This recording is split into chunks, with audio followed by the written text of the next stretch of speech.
السلام علیکم ورحمۃ اللہ وبرکاتہ۔ الحمدللہ آج ہمارا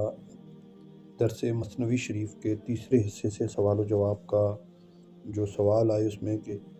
پہلا سوال یہ ہے کہ لوگوں کے کام کو اپنے قیاس پر نہ گمان نہیں کرنا چاہیے، اس سے کیا مراد ہے؟ تو اپنے پر جب ہم ایک بندہ جس کی خود نیت ٹھیک نہیں ہے اور وہ پھر ہر چیز میں عیب دیکھتا ہے، ایسے نہیں ایسے ہے،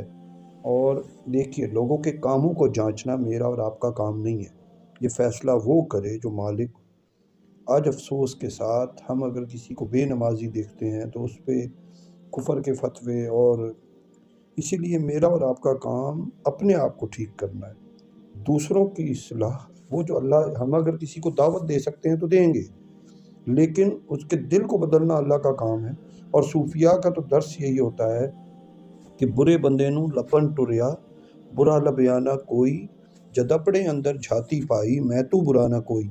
تو میرا اور آپ کا کام تو اگر کسی کو نیکی کی دعوت ہے وہ دے دیں، لیکن اس کے عیب میں، اس کے اندر عیب دیکھنا میرا کام نہیں ہے، اور میں جب اس میں عیب دیکھتا ہوں، عیب دیکھنا مالک عز و جل کا کام ہے۔ اگلا سوال ہے جس نے شہد چکھا نہ ہو وہ شہد اور منہ میں کیسے فرق کر سکتا ہے؟ دیکھیے اب اس بات کو کہ جو جاتا ہے ظاہریت دیکھتا ہے مرشد کو، اور مرشد کے بارے میں، ولی کے بارے میں صرف اس کے ظاہر سے فیصلہ کر لیتا ہے، ابھی اس کو پہلے آزمائیے، آزما کر پھر فیصلہ ہوگا کہ کیا دھوکے باز ہے یا حق ہے۔ تو آج افسوس کے ساتھ جنہوں نے شہد چکھا نہ ہو وہ کیسے فیصلہ کر سکتے ہیں یہ شہد یا موم، کیونکہ دونوں ایک ساتھ ہیں۔ اسی لیے ناقص اور کامل ایک دیکھنے میں تو انسان ہے، لیکن ان دونوں میں جو مماثلت ہے ظاہر کی، اس کی وجہ سے سب کو ایک سا بنا دینا غلط ہے۔ اسی لیے جس نے جانچا نہیں ہے وہ بات نہیں کر سکتا۔ جیسے شہد کو جو چکھ لیتا ہے وہی فرق کر سکتا ہے کہ یہ موم ہے یا شہد ہے۔ اسی طرح جو اب جس نے اس راہ کو جانا ہی نہیں، جو صرف پیری مریدی میں دنیا کے مقصد کے لیے آیا، لالچ کے لیے آیا، جس کا مقصد اللہ اور اللہ کے محبوب کی غلامی نہیں تھا، تو وہ کیسے اس راہ کو جان سکتا ہے؟ تو وہی جو حقیقت کو جاننے کے لیے اس میں اترنا پڑے گا۔ تیسرا سوال ہے وہی جو کچھ انسان کرتا ہے وہی بندر کرتا ہے، تو انسان کو شجر معکوس کہا جاتا ہے تصوف کی نگاہ میں، صوفیہ کی شجر معکوس۔ تو جیسے بندر ہے عکس لیتا ہے، اسی طرح جو مرشد کریں گے، یعنی اسی لیے صوفیہ کہتے ہیں خطائے عالم خطائے عالم، عالم کی خطا عالم کی خطا ہے، تو جو میں کروں گا وہی میرے پیروکار کریں گے جس طرح میرے مرشد کریم کا طریقہ۔ تو اسی لیے ہم ایک انسان جو دین کا کام کر رہا ہے اور اگر وہ نفس پرست ہے تو اس کی غلطی سے وہ پورا سلسلہ ڈیمیج کرتا ہے۔ آج افسوس کے ساتھ ہم اپنے ارد گرد دیکھیں تو جو ضد انا ہے اپنی غلطی پر اکڑ جانا، تو اسی وجہ سے وہ جب غلطی پیر صاحب کی ہے، عالم صاحب کی ہے، تو جتنے چمچے ہیں وہ سب وہی کر رہے ہوتے ہیں۔ تو وہی اس میں بتایا گیا کہ جو بندر ہے وہی کرے گا جو انسان کر رہا ہے، تو پھر مجھے اور آپ کو دیکھنا پڑے گا کہ ہم کیا کر رہے ہیں۔ اس کے بعد منافق نماز میں مقابلے کے لیے آتا ہے نہ کہ نیاز مندی کے لیے۔ اب یہاں سمجھنا ہے کہ منافق جو بات زبان پہ ہے وہ دل میں نہیں ہے، جو دکھاوے کے لیے نماز پڑھ رہا ہے اس کا مقصد کیا ہے؟ دیکھیے نماز قرآن میں ہے ان الصلاۃ تنہی عن الفحشاء والمنکر، کہ بے شک نماز بے حیائی اور برائی سے روکتی ہے۔ اب جب میں بے حیائی اور میرا مقصد تو جو ہے نماز کے لیے آنے کا مقصد نمازی دکھنا ہے، تو اللہ کریم نے قرآن میں بے نمازی کو نہیں، نمازی کو وارننگ دی ہے، فویل للمصلین الذین هم عن صلاتهم ساہون، بڑی بربادی ہے ان نمازیوں کے لیے جو بھولے ہوئے ہیں۔ یعنی اب یہاں پر جو دھمکی دی گئی، وارن کیا گیا، وہ نمازیوں کو ہے۔ تو وہ جو نیاز مندی عاجزی ہے، جو عاجزی کے لیے نہیں آیا، جو صرف اور صرف اپنے آپ کو نیک دکھانے کے لیے آیا ہے، تو پھر ایسا بندہ کیا وہ اس کی نماز جو ہے وہ تو صرف منافقت ہے، نیک دکھنے کے لیے ہے، نیک بننے کے لیے نہیں ہے۔ مومن تو جس سے امن پا جائیں، ابھی انشاءاللہ تعالیٰ اگلے سارے سوالات مومن کے اوپر ہی ہیں، تو اس کو کہ منافق کو منافق کہیں تو یہ اس کے لیے ڈنگ بن جاتا ہے۔ اب یہ سوال کہ منافق کو منافق کہیں تو اس کے لیے ڈنگ بنتا ہے، وجہ یہ ہے کہ جو جو کسی کو آئینہ دکھائے، اب اس کو وہ چونکہ بنا مومن ہوتا اندر سے منافق ہے۔ منافق کی نشانیاں ہیں، بات کرے تو جھوٹ بولے، جب وعدہ کرے تو خلاف کرے، اور امانت دی جائے تو امانت کی، تو پھر ایسے بندے کو جب آپ اس کی امانت میں خیانت پہ یا اس پہ کہیں گے تو اس کے اوپر وہ جملہ عذاب بن جائے گا۔ افسوس کے ساتھ ہم لوگ نیک بننا نہیں چاہتے، نیک دکھنا چاہتے ہیں، اور نیک دکھنے کا عمل جو ہے یہ کیا ہے؟ یہ صرف لوگوں کے لیے، کیونکہ اب میں اجر اللہ عز و جل سے نہیں چاہتا، لوگوں سے چاہتا ہوں۔ تو جو لوگ جب میرے میں اپنے اللہ تعالیٰ کو چھوڑ کر اجر خلق سے چاہ رہا ہوں، تو پھر کیا ہو رہا ہے؟ پھر ہی تو میرے لیے تباہی ہو گئی ہے، اور میں مار اسی وجہ سے کھا رہا ہوں۔ مومن کا مقام اس کی شرافت کی وجہ سے ہے، منافق کا اس کی ظاہری دکھاوے کی وجہ سے۔ اب جو مومن ہے وہ حقیقت میں ظاہر باطن سے ایک سا ہوتا ہے، جبکہ منافق جو ہے اس کی جو بھی ہے وہ اس کے اندر کردار نہیں ہوتا، صرف گفتار ہوتا ہے، لیکن وہ جب اس کے ساتھ ہم معاملات کرتے ہیں، لین دین کرتے ہیں، سفر کرتے ہیں، تو پھر پتہ چلتا ہے کہ یہ اوپر سے کچھ ہے، اندر سے کچھ ہے، تو وہ اس کے اندر شرافت نہیں ہوتی، غلاظت ہوتی ہے، اور اس کی غلاظت اس کے ساتھ چل کر پتہ چلتا ہے۔ اب مومن کی پہچان کس طرف اشارہ ہے اس میں؟ مومن کا مقام اس میں، یعنی مومن جو ہے وہ اس کی پہچان کیسے ہے؟ تو مومن کے لیے علامہ اقبال رحمۃ اللہ علیہ فرماتے ہیں،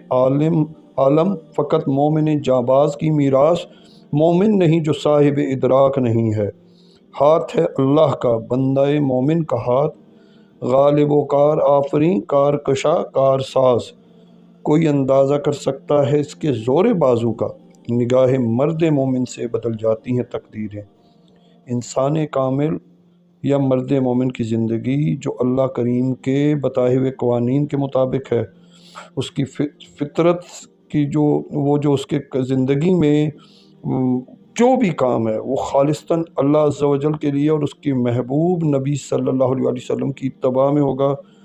اور اس کی آنکھ اللہ کریم کی آنکھ، اس کا کلام اللہ کریم کا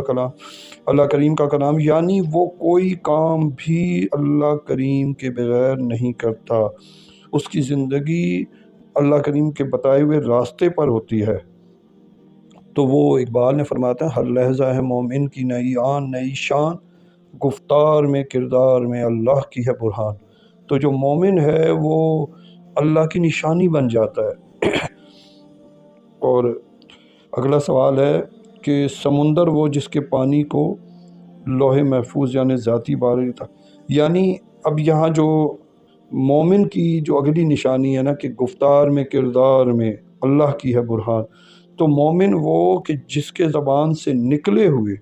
الفاظ اللہ کریم پوری کرا دیتے ہیں، کیونکہ وہ اپنے آپ کو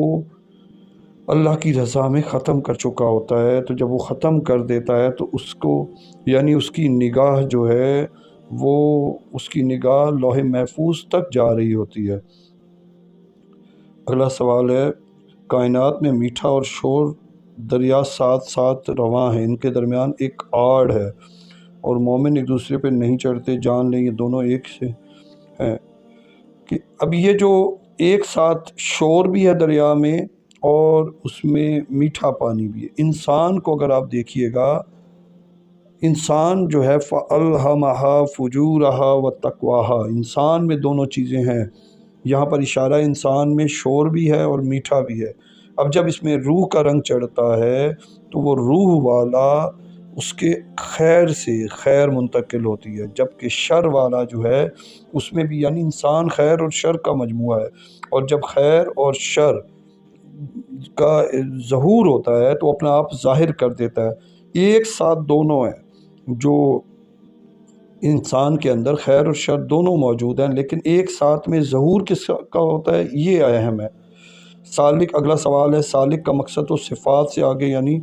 ذات تک جانا ہے۔ تو بالکل صفات جو ہیں تمام خلق میں اللہ کی کسی نہ کسی صفت کا ظہور ہے، لیکن چونکہ بندہ مومن جو ہے، سالک جو ہے، اللہ تک جانا چاہتا ہے تو وہ صفات سے، کیونکہ اس کو جب صفت ملی اور وہ صفت تک رک گیا تو اس کا مطلب ہے وہ مقام کا طلبگار تھا، تو وہ اس لائن میں مقام کے لیے نہیں آیا، ذات تک جانے کے لیے۔ تو اسی لیے سالک کا جو منزل ہے وہ ذات ہے، وہ صفات نہیں ہے، کیونکہ اس صفات تک رہ گیا، اسے مقام ملا اور اس نے اس کو چھوڑ دیا تو یہاں وہ اس نقصان میں رہے گا۔ اگلا سوال ہے، کھرا اور کھوٹا سونا بغیر کسوٹی پر پرکھے قابل اعتبار نہیں ہے۔ بالکل، یہ اب جو خالص ہوگا وہ آگ میں جائے گا تو آگ میں جانے کے بعد وہ اپنا آپ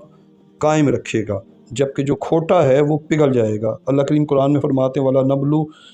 نَبْلُوَنَّكُمْ بِشَيْءٍ مِّنَ الْخَوْفِ وَالْجُوعِ وَنَقْصٍ مِّنَ الْأَمْوَالِ وَالْأَنفُسِ وَالثَّمَرَاتِ وَبَشِّرِ الصَّابِرِينَ، اور ضرور ہم تمہیں آزمائیں گے کچھ ڈر اور بھوک سے، اور کچھ مال اور جان اور پھلوں کی کمی سے،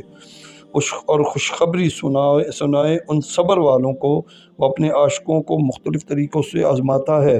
ایک اور جگہ ہے، بسم اللہ الرحمن الرحیم، ثم ان ربک للذین ہاجروا من بعد ما فتنوا ثم جاہدوا وصبروا ان ربک من بعدها لغفور الرحیم، بے شک تمہارا رب ان لوگوں کے لیے جنہوں نے تکلیفیں دیے جانے کے بعد اپنے گھر بار چھوڑے، پھر انہوں نے جہاد کیا اور صبر کیا، بے شک تمہارے رب اس کے بعد ضرور بخشنے والا مہربان ہے۔ آقا کریم علیہ السلام فرماتے ہیں کہ جب بندہ اللہ تعالیٰ کے یہاں ایک مرتبے کا حامل ہوتا ہے جسے وہ اپنے عمل کے ذریعے حاصل نہیں کر سکتا، تو اللہ تعالیٰ اسے اس کی جان و مال، اس کی اولاد میں آزمائش میں مصیبت میں مبتلا کر دیتے ہیں، پھر اسے ان مصیبت پر صبر کی توفیق دیتا ہے، پھر اسے من جانب اللہ طے شدہ مقام تک پہنچا دیتے ہیں۔ اب اگلا جو سوال، یعنی جو مومن ہے اس کو مقام آزمائش کے بدلے ہی اور مرشد بھی آزماتے ہیں، کیونکہ وہ جو دعویٰ کرنے والے تو بہت سے آتے ہیں، اور جو دعویٰ کے بعد اپنی قربانی کی دلیل دینے کو تیار نہیں ہے تو وہ آگے نہیں جا سکتا۔ اگلا سوال ہے کہ ہزاروں لقموں میں چھوٹا سا تنکا، دیکھیے جب ہم ایک سالک اس راہ میں آتا ہے تو اسے پتہ ہے کہ وہ کہاں غلط ہوا، جیسے ایک تنکا آئے تو پورے نوالے کے اندر سے وہ نکال لیتا ہے، اسی طرح اپنی چھوٹی سی غلطی فوراً پکڑ لینا کامیابی کا راستہ ہے۔ ہمیں اپنی غلطیوں پہ، خود پہ نگاہ رکھنی ہے۔ آج افسوس کے ساتھ ہم مخلوق پہ نگاہ رکھ رہے ہیں، میں نے اپنے آپ کو ٹھیک کرنا ہے، اور انشاءاللہ یہی کامیابی۔ اگلا سوال ہے، دین کا کام حیرت کہ وہ جب اس راہ میں آتا ہے تو جو کچھ اس کے بس میں نہیں ہے اللہ کریم وہ کرا رہے ہوتے ہیں، اور وہ مسبب الاسباب ہے، اور اس کے لیے جواب حضرت ابوبکر صدیق رضی اللہ تعالیٰ عنہ فرماتے ہیں جو اللہ کے کاموں میں لگتا ہے اللہ اس کے کاموں میں لگ جاتے ہیں۔ پھر کیا ہوتا ہے، پھر ناقابل یقین معاملات ہوتے ہیں، اور اللہ کریم ایسے ایسے اسباب بناتے ہیں کہ وہ سوچ میں نہیں آ سکتا، اور بندہ حیران رہ جاتا ہے کہ یہ کام میں نے کیسے کر لیا، یہ کام کیسے ہو گیا۔ تو یہ سارے کا سارا معاملہ اللہ کے فضل سے ہوتا ہے، اور جب یہ بندے پر اظہار ہوتا ہے تو اس پہ ایک محویت، یعنی وہ محو ہو جاتا ہے، اور جب وہ اپنے اللہ کے جلووں تک پہنچتا ہے تو اس کے لیے حیرت ہی، کیونکہ اس راہ میں حیرت ہے کہ وہ جس خالق مالک کو دور سمجھتا تھا وہ تو اس کی شارک سے بھی زیادہ قریب، اور اس کے لیے اتنا، اگر ایک ماں میرے لیے اتنی پریشان ہے تو جو 70 ماؤں سے بڑھ کر پیار کرنے والا ہے وہ ہم سے کتنی محبت کرتا ہے۔ تو جب ہم پہ حقیقت اپنے رب کی محبت کی اور رب کی قربت کی حقیقتیں کھلتی ہیں تو اس راہ میں آ کر پھر پتہ چلتا ہے کہ کتنی کریم ذاتوں سے ہمارا واسطہ پڑا، مرشد کریم، آقا کریم اور اللہ کریم۔ تو اللہ کریم ہم سب سے یہ دین کا کام لیں اور ہمارا ظاہر باطن ایک سا ہو جائے، اور حضرت جلال الدین رومی رحمۃ اللہ علیہ کے فیضان کو اللہ کریم ہم سے یوں ہی بٹوائے۔ بہت خوش رہیں، اللہ ہم سے راضی ہو۔ دعاؤں کا طلبگار، کہیں کوئی غلطی ہو تو میری اصلاح کیجیے گا۔ جزاک اللہ خیرن کثیرن کثیرا۔ اللہ حافظ۔